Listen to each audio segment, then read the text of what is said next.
दोस्तों नमस्कार, स्वागत है आपका यूट्यूब चैनल एबीटेक में।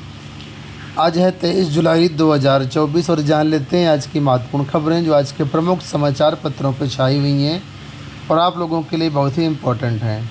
सबसे पहले यहाँ पर देखिए अपडेट है कि लंबित परीक्षा पर निर्णय के बाद नई भर्ती के लिए भेजा जाएगा अध्याचन। नए शिक्षा सेवा आयोग की यहाँ पर बात हो रही है, देख लेते हैं न्यूज़ को डिटेल से। प्रदेश के शासकीय महाविद्यालयों में असिस्टेंट प्रोफेसर के 1017 पदों पर लंबित परीक्षा पर निर्णय होने के बाद ही नई भर्ती के लिए उत्तर प्रदेश शिक्षा सेवा चयन आयोग को अध्याचन भेजा जाएगा। ऐसे में अभ्यर्थियों को नई भर्ती के लिए अभी इंतजार करना होगा। रिक्त हुए नए पदों का अध्याचन उच्च शिक्षा निदेशालय की ओर से आयोग को भेजा जाना है। जून 2024 में बड़ी संख्या में शिक्षक सेवानिवृत्त हुए हैं और अशासकीय महाविद्यालयों में असिस्टेंट प्रोफेसर के सैकड़ों पद रिक्त पड़े हुए हैं। अभ्यर्थी मांग कर रहे हैं कि असिस्टेंट प्रोफेसर के 1017 पदों पर भर्ती के लिए पहले परीक्षा करा ली जाए, उसके बाद ही नई भर्ती जो है जारी की जाए। ये फैसला आयोग को करना है कि पुराने विज्ञापनों में नए पदों को शामिल किया जाना है या नहीं। आयोग में अब तक स्थायी अध्यक्ष की नियुक्ति नहीं हो पाई है, जबकि परीक्षाओं से जुड़े नीतिगत निर्णय अध्यक्ष को ही लेने हैं। सूत्रों का कहना है कि अगर आयोग की ओर से उच्च शिक्षा निदेशालय से नए पदों का अध्याचन मांगा जाता है तो निदेशालय अध्याचन भेजेगा, और यदि आयोग 1017 पदों पर ही भर्ती के लिए परीक्षा कराता है तो निदेशालय तभी अध्याचन भेजा जाएगा जब पुरानी भर्ती परीक्षा शुरू करा दी जाएगी। तो असिस्टेंट प्रोफेसर की नई भर्ती की पूरी तैयारी है, लेकिन मामला वहीं फंसा हुआ है कि अभी स्थायी अध्यक्ष नए आयोग में नहीं है, और जो स्थायी अध्यक्ष जैसा कहेंगे कि अगर वो इसी भर्ती में पद जोड़ेंगे तो इसी में जोड़ जाएंगे, अदरवाइज फिर नई भर्ती के विज्ञापन माध्यम से न आएगा विज्ञापन। अगली देखिए यहाँ पर अपडेट है खंड शिक्षा अधिकारी यानी BEO भर्ती को लेकर के। लिखा कि प्रदेश में खंड शिक्षा अधिकारी के 89 पदों पर भर्ती होगी। इन पदों पर भर्ती के लिए बेसिक शिक्षा निदेशालय से अध्याचन भेज दिया गया है। अगले कुछ महीनों में उत्तर प्रदेश लोक सेवा आयोग से इन पदों पर भर्ती की प्रक्रिया शुरू की जा सकती है। इस भर्ती का अभ्यर्थियों को बेसब्री से इंतजार है। बेसिक शिक्षा विभाग में BEO की भर्ती 13 दिसंबर 2019 को आई थी, तब पदों की संख्या 309 थी। इन पदों पर भर्ती UPPSC से हुई थी। रिक्त पदों के सापेक्ष में 5,28,314 अभ्यर्थियों ने आवेदन किया था। इसका परिणाम 30 जनवरी 2021 को जारी किया गया था। 3 वर्ष पहले भर्ती पूरी हो गई थी, उसके बाद BEO की कोई भर्ती नहीं हुई। इन पदों पर भर्ती के लिए प्रतियोगियों ने कई बार मांग की। पिछले वर्ष बेसिक शिक्षा निदेशालय 36 पदों का अध्याचन भेजा गया था। आयोग ने उस पर कुछ आपत्ति लगाई थी।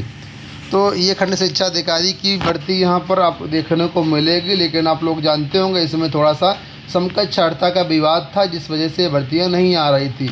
लेकिन अब समकक्षता का विवाद भी जल्द समाधान होने की सूचना मिल रही है। ये देखिए कल का न्यूज़ पेपर है, कल किसी कारण से मैं वीडियो नहीं बना पाया था, तो यह न्यूज़ आपको शायद ना मिल पाई हो। तो यहाँ पर देखिए लिखा है जल्द निस्तारित होगी समकक्षता, अपर शिक्षा निदेशक पहुँचे आयोग। अब इस पर नज़र डाल लीजिए क्या लिखा है। लिखा है कि राजकीय माध्यमिक विद्यालयों के लिए शिक्षक भर्ती समकक्षता विवाद के चलते करीब 6 वर्ष से फंसी हुई है। समकक्षता स्पष्ट न किए जाने से उत्तर प्रदेश लोक सेवा आयोग शिक्षा निदेशालय को अध्याचन लौटा चुका है। समकक्षता का निर्धारण कर शिक्षा निदेशालय शासन को 2 बार पत्रावली भेज चुका है, लेकिन अभी तक ये सुलझ नहीं सका है। रिक्त पदों पर भर्तियां तेजी से पूरी करने के लिए मुख्यमंत्री के निर्देश के बाद समकक्षता स्पष्ट करने की दिशा में सार्थक पहल हुई है। अपर निदेशक AD राजकीय अजय कुमार द्विवेदी 2 दिन पहले इस संबंध में वार्ता करने उत्तर प्रदेश लोक सेवा आयोग पहुँचे थे।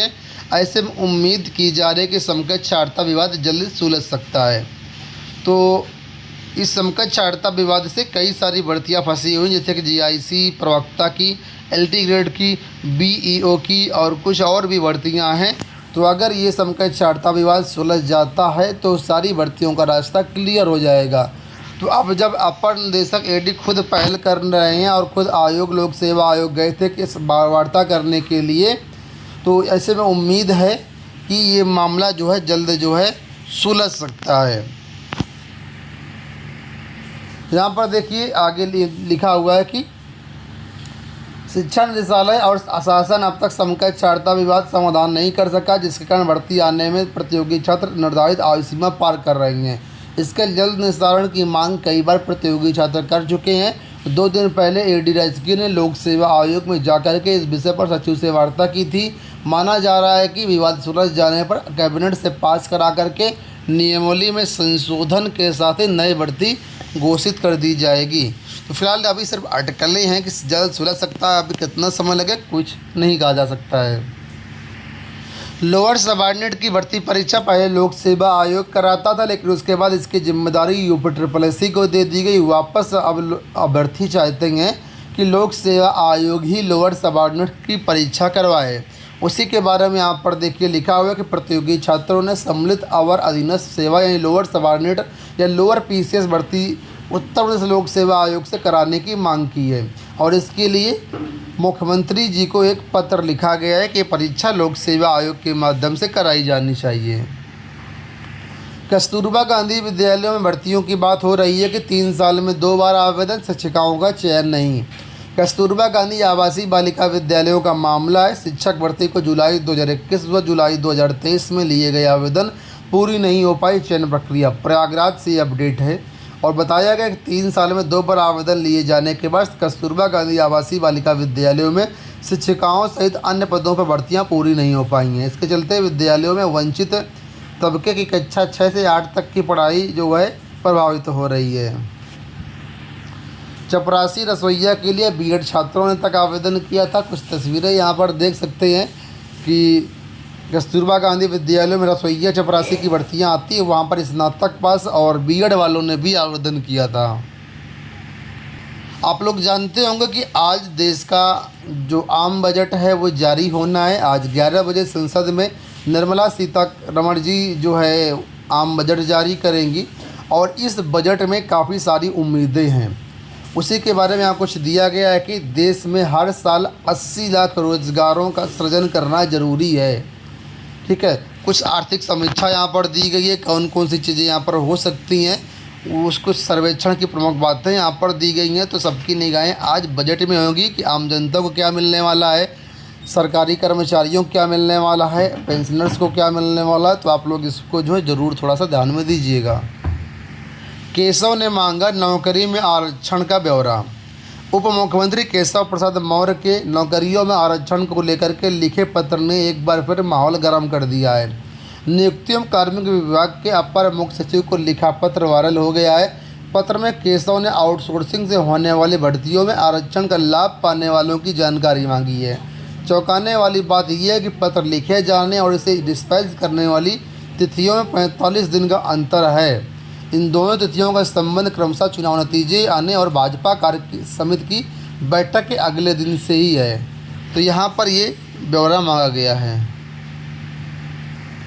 कल से संसद सत्र शुरू हो रहा है, आप लोग जानते होंगे, और यहाँ पर भाजपा के जो शिक्षा मंत्री हैं उनकी तरफ से कहा गया पिछले 7 सालों में कोई भी पेपर लीक देश में नहीं हुआ।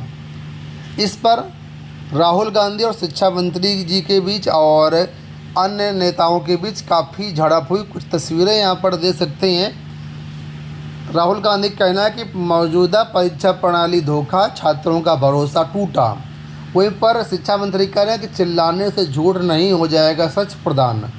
तो आप लोग जानते हैं कि पूरे देश में पेपर लीक की क्या स्थिति है, लेकिन जिस प्रकार से वक्तव्य दिया गया संसद में उसको लेकर के काफ़ी जो है बहस देखने को मिली।